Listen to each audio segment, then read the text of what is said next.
Bonjour, on va voir ensemble 6 techniques de manipulation couramment utilisées par les vendeurs. On va voir ces 6 techniques pour 2 raisons. La première évidemment c'est de ne pas y succomber quand on n'a pas envie de se faire vendre quelque chose. Et la deuxième raison c'est pourquoi pas à l'occasion les utiliser. On va voir si c'est intéressant ou pas dans cette vidéo. C'est parti.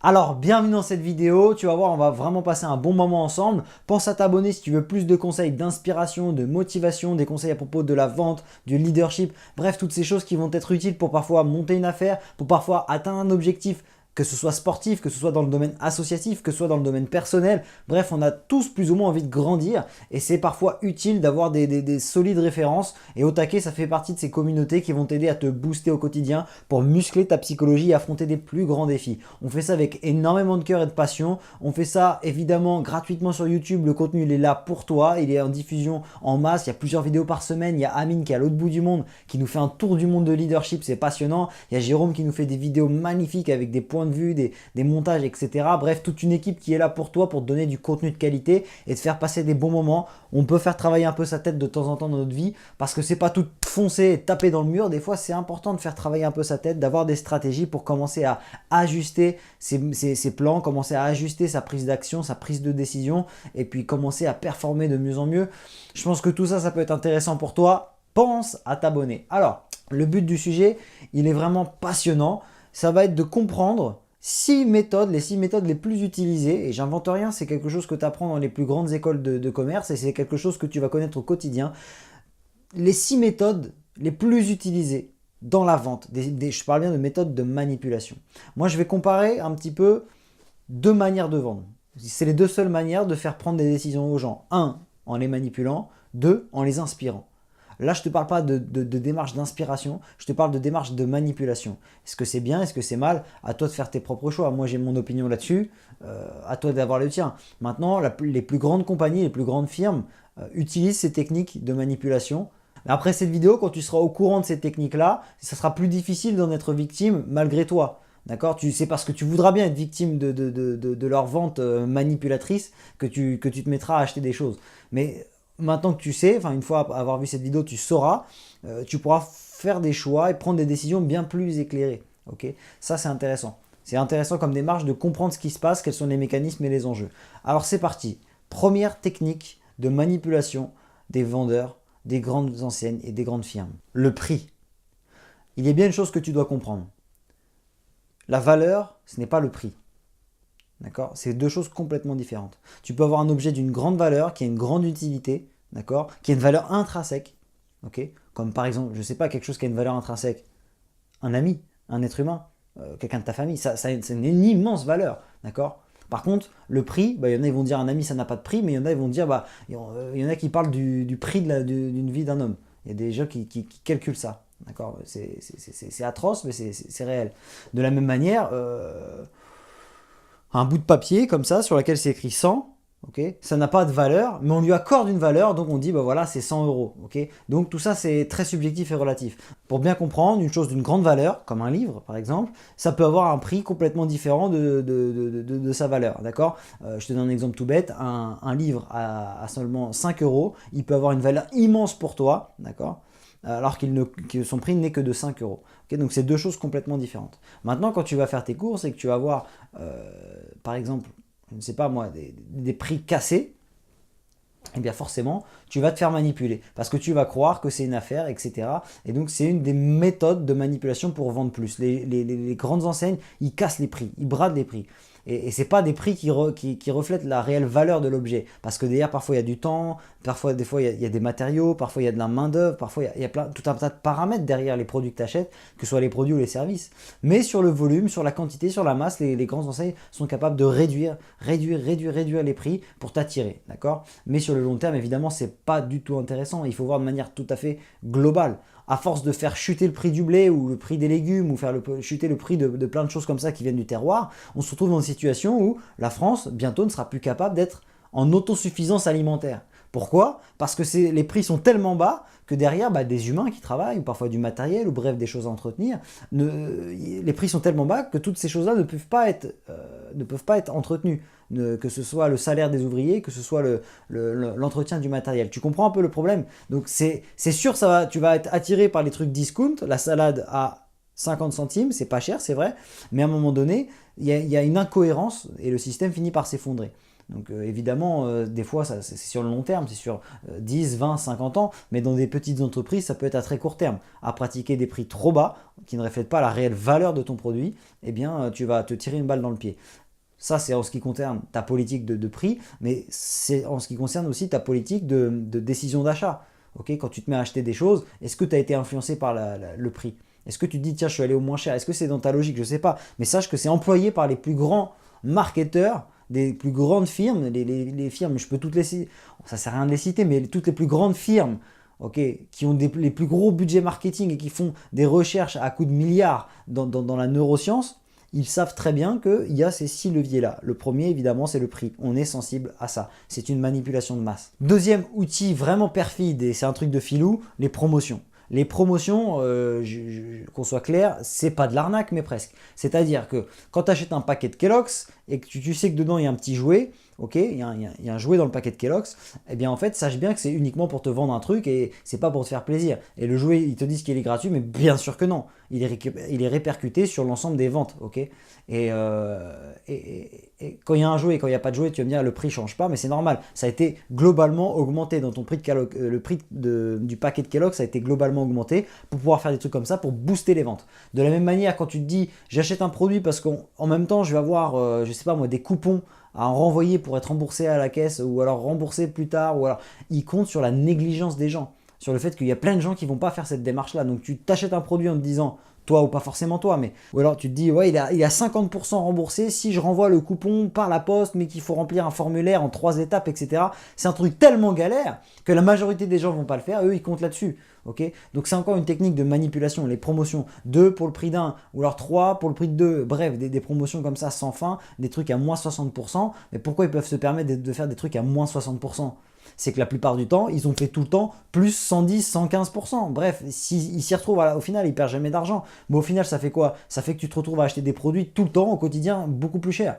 Okay, donc beaucoup plus cher que ce qu'ils ne devraient. Donc ce n'est pas des politiques de long terme. Mais en tout cas, on y est tous sensibles. Ça a des promotions, on a l'impression de faire une bonne affaire. Ça fonctionne. Est-ce que tu dois le pratiquer dans ta vente? Je sais pas, ça doit te faire tes choix, mais c'est des techniques de manipulation ultra efficaces, les promotions. Troisième technique ultra puissante, la peur. La peur de perdre, la peur de ne pas être au courant, la peur de ne pas avoir, la peur de ne pas être assez bon. Bref, la peur de quelque chose, la peur de la perte souvent. La peur de perdre, c'est quelque chose de très puissant. C'est tout de suite ou maintenant, sinon c'est terminé. Tu connais cette technique-là, ça crée un sentiment d'urgence et qui te fait prendre des décisions bien plus rapidement que quand tu sais que tu as le temps. D'accord? Donc évidemment, le but d'un marketeur, le but d'un vendeur, le but de ces personnes qui cherchent à développer du chiffre d'affaires en faisant la promotion de produits, ils ne veulent pas que les gens achètent dans 2 ans, ils veulent que les gens achètent tout de suite et maintenant pour faire le chiffre de ce mois-ci. Donc le fait de mettre des dates d'échéance, le fait d'utiliser le levier de la peur comme par exemple,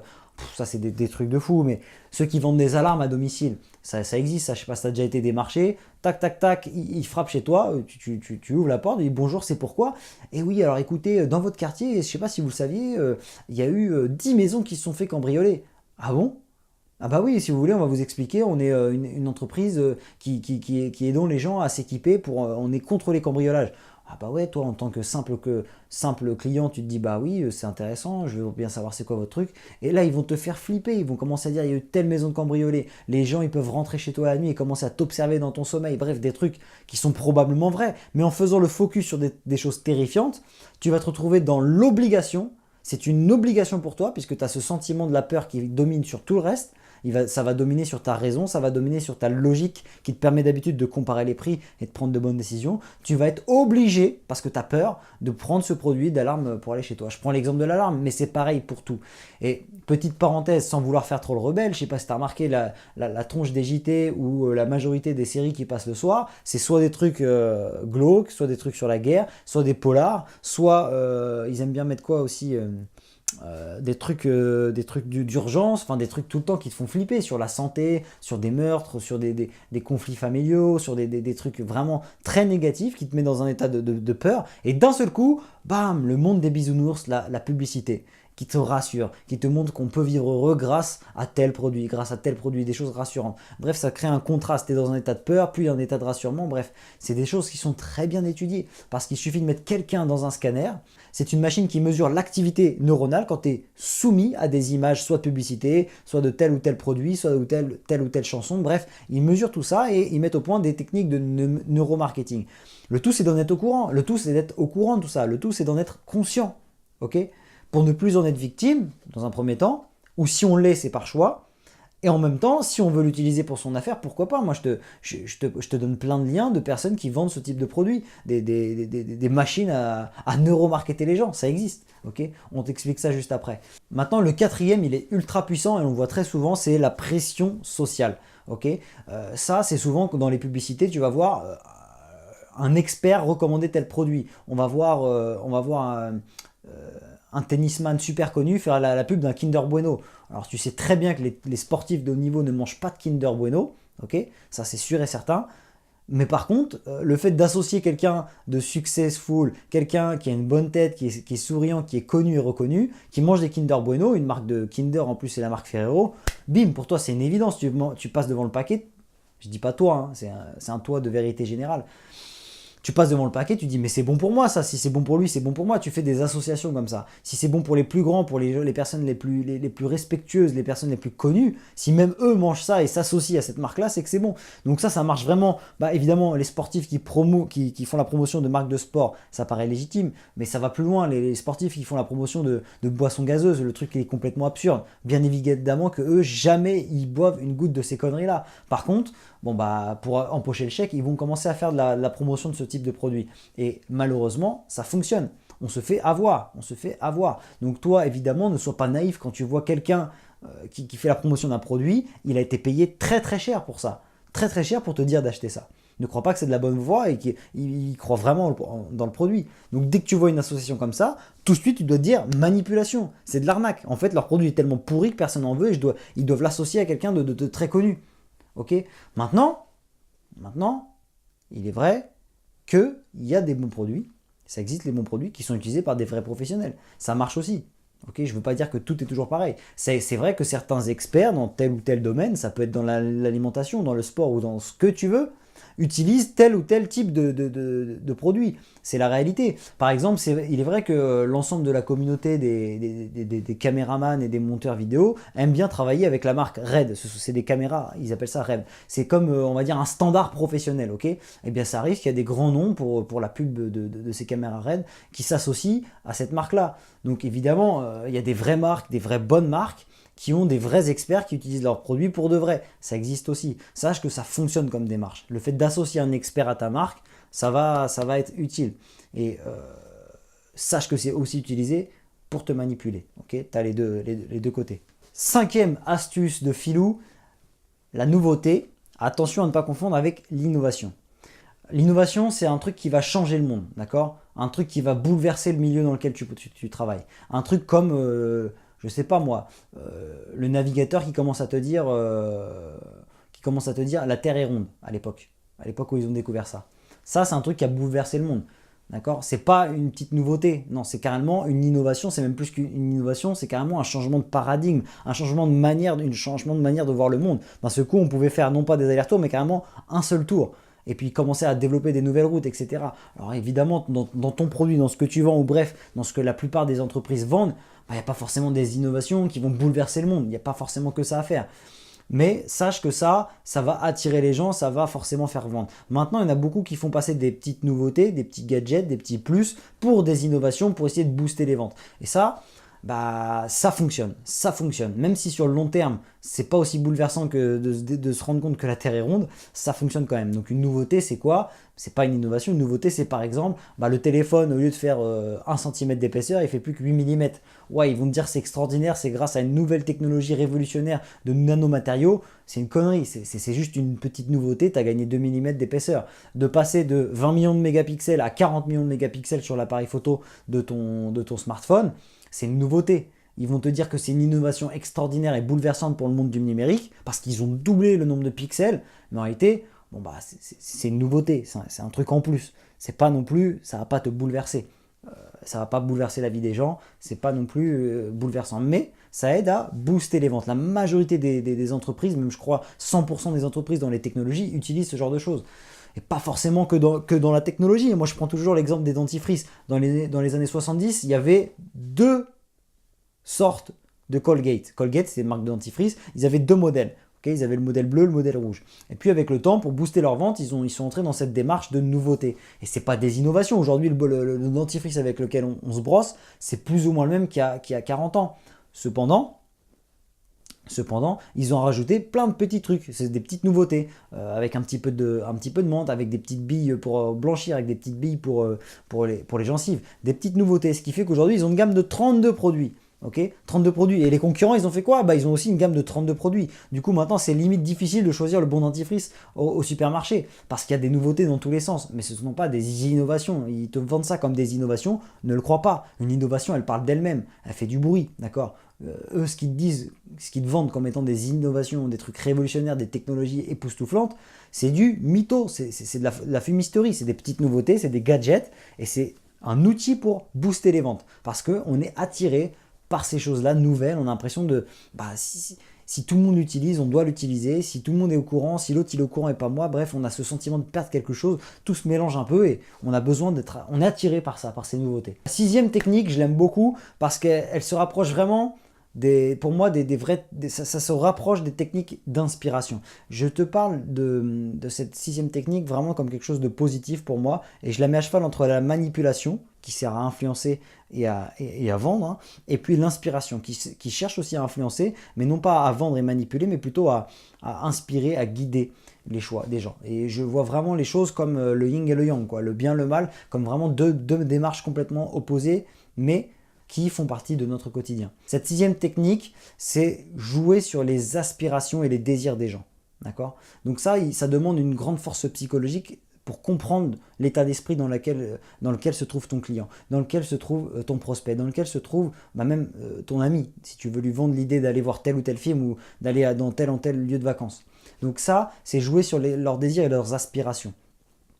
Par exemple, je ne sais pas moi, on veut te vendre une méthode pour arrêter de fumer. Okay, on peut jouer sur la nouveauté, on peut jouer sur le prix, on peut jouer sur tout, mais le moteur le plus puissant, ça va être de jouer sur ce que tu désires au fond de toi-même, si tu as vraiment envie d'arrêter de fumer. Et là, on peut commencer à jouer sur tes émotions, tes désirs, tes sentiments, ce que tu as envie de voir, ce que tu as envie de ressentir. On te projette dans le futur, on te fait contraster avec ce que tu vis dans le présent. D'accord? C'est les méthodes les plus poussées qui se rapprochent vraiment de l'inspiration.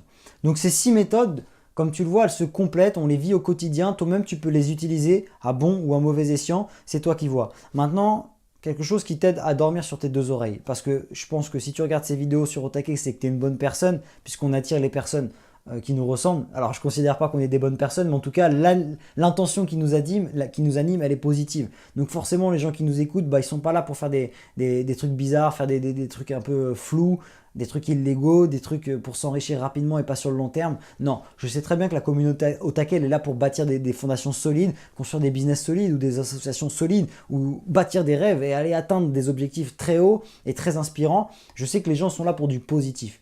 Donc maintenant, comment faire pour utiliser ces techniques sans avoir de remords, tout en avoir comme une sorte de direction, un cap qui se maintient.